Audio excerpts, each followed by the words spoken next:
ओम नमः शिवाय। मैं हूं एस्ट्रोलॉजर के एम सिन्हा और मैं अपने इस यूट्यूब चैनल पर आप सभी का हार्दिक स्वागत करता हूं।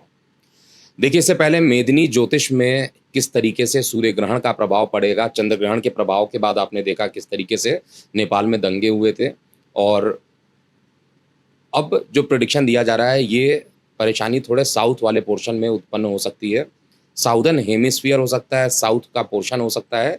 और हमारे देश में साउथ के लिए बार-बार क्यों मैं फ़ोर्स ज़्यादा कर रहा हूँ, क्योंकि ये जो ग्रहण लग रहा है, वो कन्या राशि में लग रहा है और उत्तर फाल्गुनी नक्षत्र में लग रहा है। अब कन्या राशि को देखा जाए, उत्तर फाल्गुनी नक्षत्र को देखा जाए, तो कूर्मा चक्र जो कि मेदिनी का आधार होता है, ये साउदर्न पोर्शन पे ज़्यादा इफ़ेक्टिव है। और ये ग्रहण भी साउथ में ही पड़ रहा है। आप दोनों चीज़ को कंपैरिज़न कीजिएगा। ग्रहण साउथ में पड़ रहा है, साउदर्न हेमिस्फीयर में, अर्थात न्यूज़ीलैंड का पोर्शन है, ऑस्ट्रेलिया का पोर्शन है, अंटार्कटिका का पोर्शन है। इन जगह पर ये ग्रहण जो रहेगा आंशिक रूप से दिखाई देगा। भारत में ये ग्रहण नहीं होगा, इसलिए सूतक काल मान्य नहीं होगा। लेकिन फिर भी इसका प्रभाव पॉजिटिवली या नेगेटिवली प्रत्येक लग्न और राशि पर इसका पड़ेगा।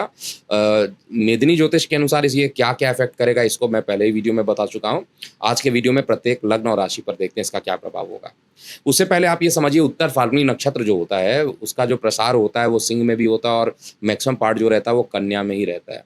सूर्य केतु का ग्रहण है, सूर्य राहु का ग्रहण नहीं है, सूर्य केतु का ग्रहण ये बन रहा है। यानी अग्नि में अग्नि का ग्रहण ये बन रहा है और साथ में सूर्य के नक्षत्र में ये ग्रहण पड़ रहा है।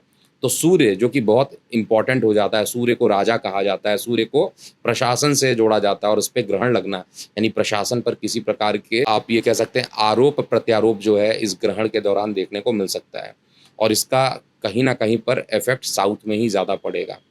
अब प्रत्येक लग्न राशि को इसका क्या प्रभाव होगा। उत्तर फाल्गुनी नक्षत्र के बारे में एक बात और बता दूं, इसका जो स्ट्रक्चर आप देखिएगा तो पलंग के दो पैर जो पीछे के होते हैं वो होता है। अगर हम बात करते हैं वनस्पति में, तो कनेर का फूल आपने देखा होगा, पीले कलर का होता है कनेर का फूल, वो एग्जैक्टली उत्तर फाल्गुनी होता है। ये बड़ी एनर्जेटिक नक्षत्र होता है। लेकिन जिनका भी उत्तर फाल्गुनी नक्षत्र है, जिनका भी कन्या राशि है, उन पर ये प्रभाव बहुत ही नकारात्मक रह सकता है। इस बात को आप विशेष रूप से ध्यान दीजिए। कई लग्न के रिस्पेक्ट में जो है भद्र योग बन रहा है, क्योंकि भद्र योग में क्या होता है आपको पता होगा कि बुध अपने स्वराशि में रहता है या उच्च राशि में। तो स्वराशि भी मिथुन हो गई और उच्च राशि जो है कन्या है और स्वराशि भी कन्या मानी जाती है। लेकिन केंद्र में लग्न से होगा तो ये प्रभावी माना जाता है। तो अब इसके पॉइंट को अगर हम लोग ध्यान से देखा जाए, ये तत्व जो बनेगा आपका वायु तत्व हो जाता है। यानी कन्या राशि जो बन जाती है, उसको अगर हम लोग काउंट करते हैं तो एयरी एलिमेंट हो जाता है, यानी वायु तत्व होता है। वायु तत्व का ग्रहण है, तो वायु तत्व कहीं न कहीं आकाश और वायु का जो प्रभाव रहेगा, वो किसी प्रकार के, जैसे अभी बीच में आपने फ्लाइट एक्सीडेंट के बारे में देखा था, तो कुछ अभी और खतरा 15 दिन ऐसा रह सकता है। उस 15 दिन के बाद चीज़ें थोड़ी-सी नॉर्मल होते हुए दिखाई देगी। अब हम सीधे बात करने वाले हैं मेष लग्न से लेकर मीन लग्न पर क्या प्रभाव होगा। सबसे पहले मेष लग्न की बात करते हैं। देखिए, मेष लग्न में ये ग्रहण जो रहेगा आपके लग्न के रिस्पेक्ट में 6वें घर में रहेगा और सूर्य की इंपॉर्टेंस बहुत ज़्यादा है। सूर्य जो है वो आपके मेंटल स्टेबिलिटी का पोर्शन माना जाता है, पंचमेश होता है। ये आपके लव रोमांस का भी पोर्शन है। ये आपके मानसिक स्तर को बताता है, आपके शिक्षा के स्तर को बताता है, आपके संतान के स्तर को बताता है। और ये खुद षष्ठम भाव में जाकर ग्रसित हो रहे हैं और ग्रसित होने के कारण क्या-क्या प्रभावित करेंगे। एक तो चतुर्थ भाव को भी प्रभावित करेंगे और साथ में पंचम को भी प्रभावित करेंगे। अब ये दोनों को क्यों कर रहा हूँ, क्योंकि चंद्रमा ही सूर्य को ढक लेता है और ऐसा हमें महसूस होता है कि मतलब दोनों के साइज़ में तो बहुत ज़्यादा डिफरेंस है, लेकिन जब ग्रहण होता है तो चंद्रमा जो रहता है सूर्य को पूरे तरीके से ढकने का प्रयास करता है। और हमें जिस लोकेशन पे ऐसा कॉम्बिनेशन दिखाई देता है, हम लोग को लगता है कि वहाँ पर ग्रहण हो रहा है और ये आंशिक ही है। भले ही ग्रहण ना दिखाई दे, लेकिन ग्रहण का कुछ प्रभाव तो आपको पड़ना ही है। 6वें भाव में पड़ना माता के स्वास्थ्य को लेकर प्रभावित कर सकता है। 6वें भाव पे पड़ना आपके संतान के शिक्षा को लेकर अकस्मात खर्च को भी बढ़ा सकता है। इस समय जो रोग, ऋण, शत्रु होंगे, इस समय काफ़ी ज़्यादा बढ़ सकते हैं। इस समय किसी प्रकार का नया निवेश नहीं करना चाहिए। विशेष रूप से अगर प्रॉपर्टी में निवेश करना चाहते हैं तो बिल्कुल आपको बचना चाहिए। उसके बाद हम बात करते हैं इसमें उपाय क्या किया जाए। देखिए, मेष लग्न में एक ही उपाय जो आप यहाँ पर कर सकते हैं, वो आदित्य हृदय स्तोत्र का पाठ कीजिए। वो आपके लिए सबसे अच्छा रहेगा। सूर्य भगवान को जल दीजिए और हनुमान चालीसा का पाठ ज़रूर करते रहिएगा। वृषभ लग्न की बात करते हैं। देखिए, वृषभ लग्न में ये जो प्रभावी होगा, सूर्य का जो स्थान होता है वो चतुर्थ भाव होता है। अब चतुर्थ भाव में सूर्य, पंचम भाव में सूर्य की उपस्थिति और चतुर्थ भाव के मालिक, और चंद्रमा ही ग्रसित करेंगे, तो यानी तृतीय, चतुर्थ और पंचम तीनों प्रभावित। इनका कुछ ना कुछ आपको प्रभाव दिखाई देगा, चंद्रमा का भी दिखाई देगा, सूर्य का भी दिखाई देगा और चतुर्थ भाव का भी दिखाई देगा। तो यहाँ पर मानसिक रूप से जो परेशानी अभी कम नहीं होने वाली है, मैं आपको बता दूँ। हालांकि बुध जो गया है वो आपके लिए पॉजिटिव है इस समय, लेकिन इस ग्रहण के प्रभाव के कारण जो है कोई काम अगर आप कर रहे हैं तो उस काम में कुछ डिले होने की संभावना ज़रूर बन रही है। किसी प्रकार की प्रॉपर्टी को सेल करना चाह रहे हैं, उस प्रॉपर्टी के सेल करने में किसी प्रकार की परेशानी उत्पन्न हो सकती है। प्रॉपर्टी में निवेश करना बिल्कुल भी उपयोगी समय नहीं होगा। इस समय मैं आपको बार-बार बोल रहा हूँ, चतुर्थ भाव में केतु है, यानी जिनको हार्ट रिलेटेड प्रॉब्लम है, जिनके मदर को परेशानी है, उनकी परेशानी और बढ़ सकती है। और इनकम की जो बात किया जाए, इनकम तो आपकी धीरे-धीरे बढ़ा देगा। इनकम को लेकर मुझे बहुत ज़्यादा टेंशन नहीं है, लेकिन हेल्थ इश्यूज़ बहुत सारे यहाँ पर हो सकते हैं, जो कि मानसिक रूप से ज़्यादा हो सकते हैं। इस समय मित्र भी उतने ज़्यादा सपोर्टिव आपको नहीं मिलेंगे जितना होते थे। तो अगला 1 मंथ आपके लिए थोड़ा-सा चैलेंजिंग है। जब तक सूर्य कन्या राशि में रहेंगे तब तक थोड़ी-सी चैलेंजेस रहेंगे, और इस ड्यूरेशन में आपको केतु की शांति पूजा कराइए, या आप इस समय शुक्र का बीज मंत्र करते हैं तो आपके लिए अच्छा रहेगा, या बुध का भी बीज मंत्र कर सकते हैं, क्योंकि इस समय बुध उच्चस्थ राशि में है, आपके पंचम त्रिकोण के मालिक है, तो वो ज़्यादा अच्छा रहेगा। मिथुन लग्न की बात करते हैं। देखिए, मिथुन लग्न में ये जो ग्रहण पड़ रहा है वो आपके लग्न राशि के रिस्पेक्ट में चतुर्थ भाव में पड़ रहा है। सूर्य जो है पराक्रम के मालिक है, और पराक्रम स्थान पर केतु उपस्थित है शुक्र के साथ। तो शुक्र का प्रभाव आपको मिलेगा। इसका मतलब विदेशों से कोई काम करना चाह रहे हैं तो उसमें कुछ रुकावट दिखाई देगा। भद्र योग पूरे तरीके से कहा जाए तो मिथुन लग्न में यहाँ पर बना हुआ है। इस योग के कारण, और सूर्य बुध आदित्य योग का जो फॉर्मेशन हो, इसके कारण थोड़ा सा राहत भी आपको मिलेगा। ऐसा नहीं कि इस ग्रहण के कारण थोड़ी परेशानी होगी, राहत भी मिलेगा। लेकिन एक चीज़ तो कन्फर्म है कि मान पद प्रतिष्ठा पे किसी प्रकार की आँच हो सकती है। कोई ऐसा काम मत कीजिएगा जिसके कारण जो है, मतलब कोई ऐसे रिस्क की कार्य अगर आप करते हैं तो उसमें थोड़ी-सी परेशानी मुझे चार्ट में दिखाई दे रही है। तो रिस्क वाले किसी भी कार्यों से आपको बचना चाहिए। दूसरा महत्वपूर्ण क्या है यहाँ पर, जो गले से रिलेटेड है, कुछ परेशानी इस समय हो सकती है। तो गले का, जिनको ब्रोंकाइटिस की प्रॉब्लम है, एस्थमेटिक है, रेस्पिरेटरी प्रॉब्लम है, उनको ज़्यादा परेशानी हो सकती है। हार्ट के पोर्शन पे एक ग्रहण लग रहा है मेडिकल एस्ट्रोलॉजी के अकॉर्डिंग, इसलिए हार्ट से संबंधित भी परेशानी हो सकती है। पिता को संबंधित कोई परेशानी उत्पन्न हो सकती है। तो ग्रहण जो रहेगा, कुछ तरीके से देखा जाए तो कार्य व्यवसाय के लिए तो बहुत अच्छा रहेगा, इनकम के साधन के लिए अच्छा रह सकता है, लेकिन कुछ परेशानी को लेकर भी आ रहा है। उपाय के लिए बुध का ही बीज मंत्र कीजिए। इस समय आपके लग्नेश जो है उच्च के हैं, तो आपको रिजल्ट भी अच्छा देंगे। अब हम बात करते हैं कर्क लग्न वाले जातकों के लिए इस ग्रहण का क्या प्रभाव होगा। देखिए, कर्क लग्न में जो ये ग्रहण पड़ने वाला है, ये आपके पराक्रम स्थल पर पड़ेगा। पराक्रम स्थल पे ग्रहण का क्या मतलब है? मतलब मालिक तो धन के हैं, सूर्य आपके लिए मार्केश माने जाते हैं, और साथ में पराक्रम स्थान पर बैठे हैं, तो सेकंड हाउस और थर्ड हाउस दोनों को प्रभावित करेंगे। यानी नाक कान गले को लेकर किसी प्रकार की परेशानी हो सकती है। आँख, नाक, कान, गले की जो ईएनटी प्रॉब्लम्स होती है, उसमें थोड़ी-सी परेशानी हो सकती है। रेस्पिरेटरी डिजीज़ जिनको हो सकती है, इस ड्यूरेशन में ज़्यादा बढ़ सकती है। बहुत ज़्यादा आपको प्राणायाम करने की ज़रूरत पड़ सकती है इस ड्यूरेशन में। कोई ऐसा कार्य मत कीजिए जिसमें मान पद प्रतिष्ठा आपकी खराब हो, और उसके लिए आपको मेडिटेशन इत्यादि ज़रूर करना चाहिए, क्योंकि पराक्रम स्थल पर ये ग्रहण आपके लिए बहुत अच्छा नहीं है। मित्र रिश्तेदार भी इस समय बहुत ज़्यादा सहयोगी आपके लिए भी सिद्ध नहीं होने वाले हैं। इस ग्रहण के कारण एक चीज़ मैं देख पा रहा हूँ कि जो जल्दीबाजी से कोई भी काम आप करने का प्रयास कर रहे होंगे, उसमें थोड़ी स्टेबिलिटी आ जाएगी। मंगल का पोजीशन इस समय बहुत अच्छा है, इसलिए जितना ज़्यादा हनुमान चालीसा आप करें कर्क लग्न वाले जातक, वो उतना ज़्यादा आपके लिए अच्छा रहेगा। और साथ में आपको आदित्य हृदय स्तोत्र का पाठ इस ग्रहण के दौरान भी अगर करते हैं तो बहुत ही अच्छा रहेगा। सिंह लग्न वाले जातकों की बात करते हैं। देखिए, सिंह लग्न आपका लगन के लॉर्ड सूर्यदेव, उन्हीं को ग्रहण लग रहा है, जो कि सेकंड हाउस में बैठे हैं। सेकंड जो कुटुंब का होता है, परिवार का होता है, और ग्रहण जो हो रहा है आपके लग्न, मतलब जो लग्नेश हैं उनका ग्रहण हो रहा है, यानी फर्स्ट हाउस सेकंड हाउस दोनों ही प्रभावित रहने वाला है। ऊपर से केतु के साथ शुक्र की युति वैवाहिक जीवन में बहुत उथल पुथल मच सकती है। मैं एक चीज़ एकदम कन्फर्म कर देता हूँ, जो कि सिंह लग्न वाले जातक हैं, कोई ऐसी वाणी मत बोलिएगा जिससे परिवार में कलह उत्पन्न हो जाए, क्योंकि अगर इस समय आप किसी प्रकार की परेशानी, किसी प्रकार का कलह उत्पन्न करते हैं तो आपको ज़्यादा परेशानी हो सकती है। इस बात का विशेष रूप से ध्यान दीजिएगा। वार्तालाप करते समय बेहद पेशेंस रखिएगा, नहीं तो पारिवारिक जीवन में परेशानी उत्पन्न होगी।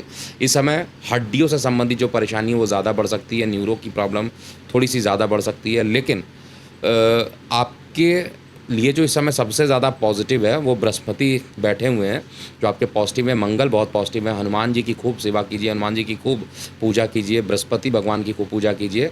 और आदित्य हृदय स्तोत्र तो आपको पूरी लाइफ करना है। जो भी जिनका भी लग्न सूर्य का है उनको आदित्य हृदय स्तोत्र करना ही करना है। अगर आप ऐसा करते हैं तो प्रभाव सकारात्मक आ सकता है, नहीं तो कुछ ना कुछ आपको प्रभावित होगा।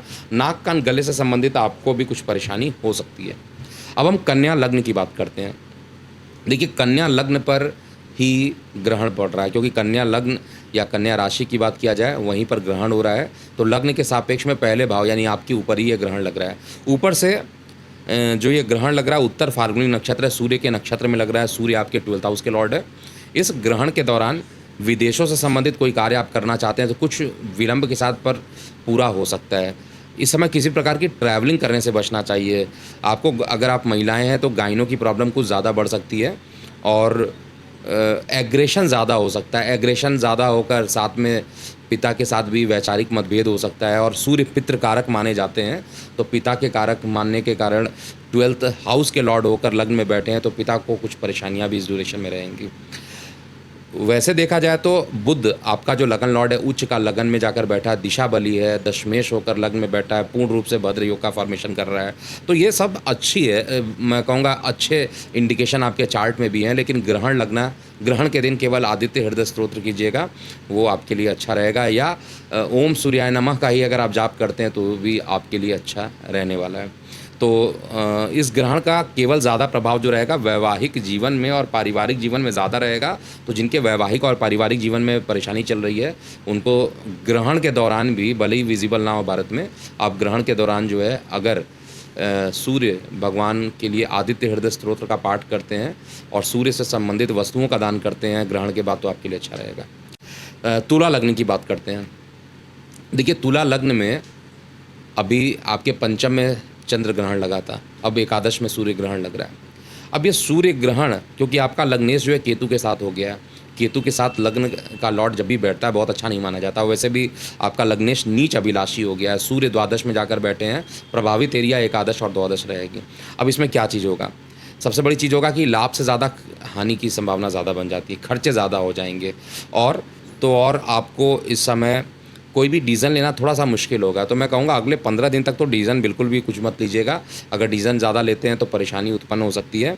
और ये ग्रहण, इसका जो प्रभाव रहेगा लगभग 1 महीने तक तो रहना है। सामान्यतः 3 मंथ तक तो रहता है, लेकिन साल में 2 बार ग्रहण आते हैं। अगर आप ऐसा देखा जाए तो हर 3-3 मंथ पे ग्रहण का प्रभाव अगर रहेगा लॉजिकली तो वो ज़्यादा लंबा हो जाता है। लेकिन प्रैक्टिकली जो मैंने देखा है 15 दिन 1 मंथ तक का प्रभाव रहता ही है। तो 1 मंथ तक के लिए ही आपको मैं थोड़ा अलर्ट करना चाहूँगा। आपका लग्नेश भी नीचा विलासी होकर बैठा हुआ है और साथ में जो बुध है जो आपका अत्यंत योग कारक है वो भी भद्र नाम का पंच महापुरुष योग का फॉर्मेशन आपके लिए बहुत ज़्यादा बना नहीं रहा है, क्योंकि केंद्र में नहीं है।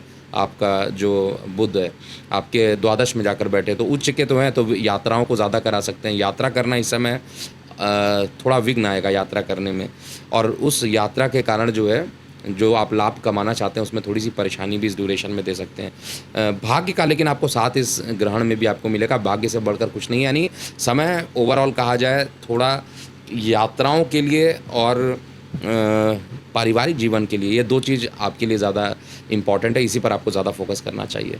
वृश्चिक लग्न की बात करते हैं। देखिए, वृश्चिक लग्न में ये जो ग्रहण पड़ रहा है आपकी इनकम पे सीधा पड़ रहा है।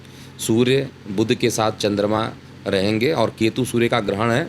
दोनों के जो अंशात्मक डिग्री रहेंगे वो थोड़े पास में रहेंगे, लेकिन राशियां अलग अलग हैं।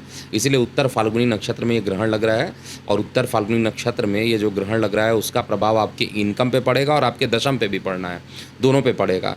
सूर्य एकादश में वैसे भी गर्भवती महिलाएं हैं तो बहुत ज़्यादा ध्यान दीजिए, गर्भानी का योग बनाएगा।